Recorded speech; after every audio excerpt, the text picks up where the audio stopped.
If you want to stand out on game day, one of the easiest ways to do that is to be first to the ball each and every time there's a contest. But I get it. It's easier said than done. The truth is, AFL running requires some of the most versatile styles of running fitness you can think of. I mean, you have to be fit, you have to be fast, you have to have a quick reaction time, but you also have to have the ability to change direction in a moment's notice. And so with that said, today I'm going to show you the exact system I've used with so many members inside the AFL Running Academy, which has led to some pretty insane testimonials on how much it's transformed these players' games. The best news is the same can be done for you, and I'm going to show you exactly how you can do it. Now, before we get into the session, I just want to say in the off season, this is a session that the Academy members focus on once a week. It's about a 30 to 45 minute session at its max, and we usually focus on putting it into practice either as the main session of the week or after a relatively easy day. This session requires pretty high intensity, pretty high power,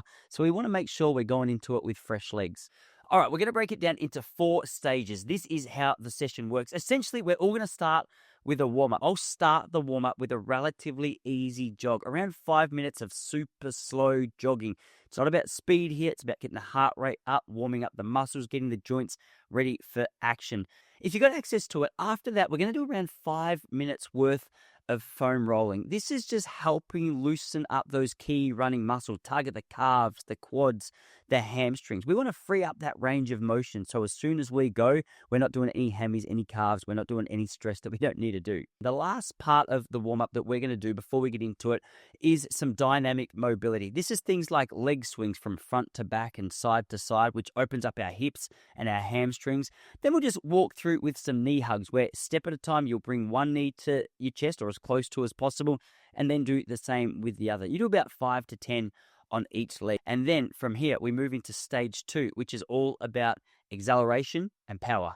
In AFL, we've got to be really good at short bursts of running for a long period of time. Often we see the person who's fastest from the first 3 to 5 meters winning the contest. So we've got to make sure that we're targeting this particular part of our running. That's exactly what this part of the session is about. For acceleration, we want drills that teach you how to put maximum force into the ground, explode from a standstill, and keep a low, powerful drive. We're going to use the next part of the session as an extension of our warm-up. It's still one-directional running, but it's at max speed now. We're going to start the session with 4 to 5 maximum speed 30-meter sprints with a nice, slow walk back recovery. The idea here is just to get off that mark as fast as possible. Now, obviously, inside the academy, we focus on how you can actually get the most out of that explosive start. But for now, all we're focusing on is making sure that you're using your maximum power over this relatively short sprint. Now, once we've done that, the next exercise is incorporating a little bit of reaction time into it. We're simply going to go into a double hop where we're going back and forth as fast as we can over a particular line. You're simply jumping in front of it and behind it as quickly as you can, and either you or a training partner is going to yell go. And at the moment that you hear that word go, you're going to sprint for about 10 to 15 meters. The goal with this one is as much about reaction time as it is about top end speed. It's a nice extension from the first exercise. Again, we're doing 3 to 4 of these exercises with a nice slow walk back recovery. Now, stage 3 is where we get into change of direction and evasion. Obviously, we do so much one directional running in AFL, which is great and essential. However, this is where we get real specific to another form of running fitness that so many players ignore, and it's going to be a huge advantage to you if you just do it consistently. First of all, we're going to start with the Pro Shuttle. We're going to do 3 rounds of this, and this is exactly how you do it. For the Pro Shuttle, you're going to have 3 cones separated at about a 5-meter distance. Starting at the second cone, or the middle cone, you'll do a lateral shuffle across to the first cone, touching it with one of your hands, before getting back up, sprinting to the far cone, touching it with the opposite hand, and then sprinting once more back to the furthest cone from the point that you are currently. Now, the whole idea of this exercise is to plant your foot hard and fast and change direction in an instant. It's going to feel unnatural if you've never done this kind of stuff before. Hey, but bear with me.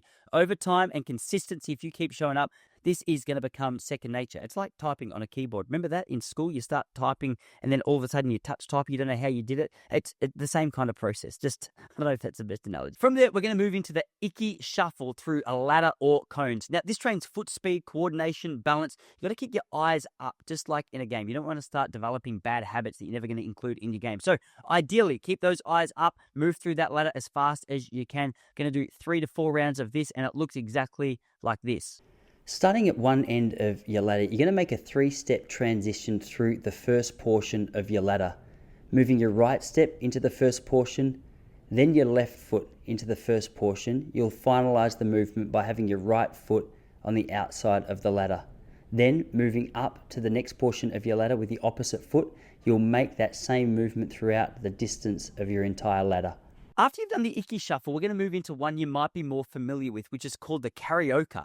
Now, all the karaoke is crossing your legs in front and back as you move sideways. It's going to open up your hip, it's going to build rotational agility, and it's perfect for practicing that feeling of sidestepping opponents. All right, the last phase of our speed and agility session today is repeat speed under fatigue. Now, nearly anyone can be fast when they're fresh, but one of the best things for you, if you want to stand out on game day, is practicing this repeat sprint ability. Even if you're not the fastest on the team, it doesn't matter. Your ability to stand out from a speed basis is going to be increased if you can sprint time and time again. This was my own personal strength. I was never the fastest in the team, but over the last half, people often said to me, man, you get faster as the game goes on.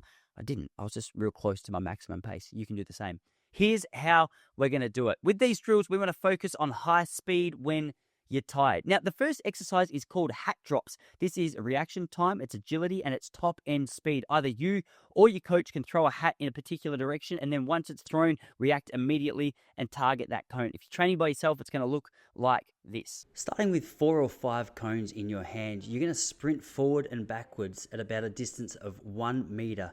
At any point during this 1 meter forward backward movement, you're going to throw a hat left or right. As you throw it, you have to sprint around that hat back to the start point before repeating this with the rest of the cones. From there, we're going to go into half circles. The half circles exercise is a perfect way to teach you to accelerate out of a curved path, like if you're following or trying to escape from an opponent around the ground. The whole focus here is making sure you stay balanced and keep your speed up, even on that weird, unnatural kind of angle. 3 to 5 rounds of this, around a 30 to 45 second rest in between all of these exercises is fine. Now, for the next exercise, I don't even know exactly what it's called, but we're going to focus on having a medicine ball right up at our chest. And as we explode and push that medicine ball out in front of us, we're going to sprint to where it lands immediately. Obviously, this replicates that fitness that's required to get away from an opponent and sprint at an instant, whether you're going to a lead or something like that. This is a great skill for every player, every position. As I said, it's a 30 to 45 minute session. By the time you factor in recovery, by the time you factor in warm-ups, you're going to be out of there pretty quickly.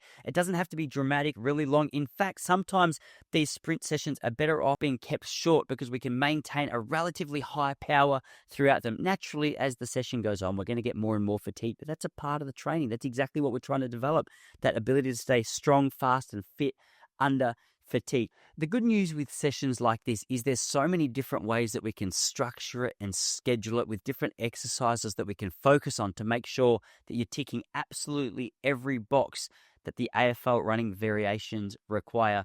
If you do want to get access to all of these sessions, our weekly training programs inside the academy not only caters for you, your position, your fitness level, your club training days, but also for the areas of your own running that you feel you need to develop most importantly. There's a 7-day free trial in the description to this video below. So join 1,000+ athletes inside there, taking their running game to the next level. If you've got any questions, comments, concerns, let me know. If there's any way I can help you personally, reach out to me. For now, happy training. Make sure you incorporate this at least once a week into your pre-season plan. You're going to start to see some insane benefits when it comes to game day.